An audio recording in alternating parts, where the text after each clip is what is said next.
Hello, I'm your host Luay Al-Jondi and you are watching the Arabic Hour.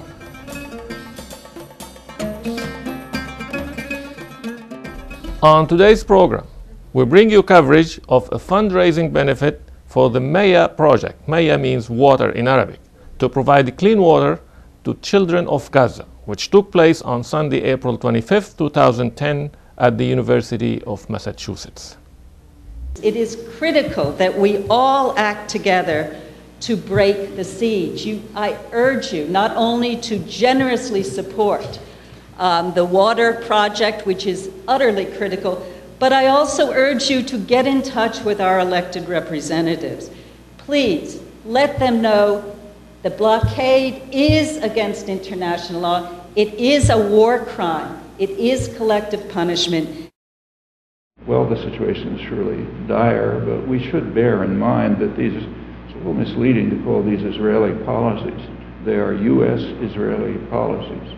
We have a decisive role in them. We can change them if we want. The policies with regard to Gaza have been pretty clear. Since the Oslo Agreement, 1991, the U.S. and Israel have been dedicated to separating Gaza from the West Bank. The fundraiser entitled the Maia-project for the Children of Gaza, Maia is water in Arabic, will benefit Mecca, Middle East Children's Alliance. Founded in 1988, the Middle East Children's Alliance is a non-profit organization working for the rights and well-being of children in Palestine, Lebanon, and Iraq. Mecca sends shipments of aid, builds playgrounds, and support projects that make life better for women and children. When Mecca asked the children in Brej refugee camp in Gaza what they could do to help them, they responded that what they wanted more than anything was to have a clean glass of water to drink at school. Because of the Israeli occupation and the diversion of water to the settlements in the West Bank and Israel, the water table has been lowered to such an extent that the water in Gaza is almost undrinkable and causes disease. Speaking at the event were Nancy Murray, President Gaza Mental Health Foundation, Noam Chomsky, Professor Emeritus of Linguistics at the Massachusetts Institute of Technology, Ziad Abbas, Associate Director, Middle East Children's Alliance. The fundraiser was moderated by Selma Abu Ayyash, and the first speaker was Nancy Murray. Ladies and gentlemen, friends, we are so happy to see all of you here with us today. Welcome to all of you. As a starter, we have to acknowledge the work that Casa Latina did, and I already said thank you to Michael Spinato, and again, please put your hands together and give him and his organization a round of applause.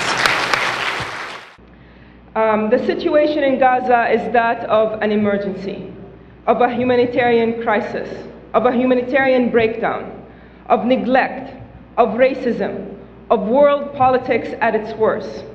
The situation in Gaza merits outrage, demonstrations, food drives, clothes drives, Doctors Beyond Borders, Hollywood on phone lines fundraising for aid, ambulances, water filtration, food. But alas, we do not see this happening as the USA and Israel, with the collaboration of most governments in Europe, do not care. Our media does not care. They have chosen to stand by and let Palestinian children with PSTD rates that are skyrocketing, with no proper medical care, no adequate nutrition, no schools to house them, no homes to keep them warm. They chose to let these children suffer. And it's not due to a natural disaster. It's not because Gaza is so remote and unreachable. It's not unreachable due to internal conflicts. It's not a dangerous war zone that people fear to infiltrate, although to some extent it's true, because Israel can unleash hell on Gaza anytime it wants. It's because they are being slowly ethnically cleansed, kept under siege with food, clothing, and building material rotting on borders, waiting for permission from the racist government of Israel to let this relief go in. I want to bring to your attention an amazing event that's going to happen tomorrow, May 3rd, civic society has risen to their feet, and they're doing what most governments refuse to take responsibility for. Tomorrow, a coalition comprised of the Turkey-based IHH, it's a humanitarian relief foundation, the European Campaign to End Siege on Gaza, the Greek Ship to Gaza campaign, the Swedish Ship to Gaza campaign, and the Free Gaza movement. They will launch a flotilla of ships laden with cargo, media, parliamentarians, celebrities, and activists to Gaza next month. The flotilla will be composed of at least 8 vessels, including 3 large cargo ships, and will set sail from European ports starting tomorrow, reaching the port of Gaza later in the month. There's over 500 passengers from more than 20 countries, and over 5,000 tons of cargo, including cement, prefabricated housing, other building materials, medical equipment, educational supplies. All of this will be hopefully delivered to the Palestinian people of Gaza. Although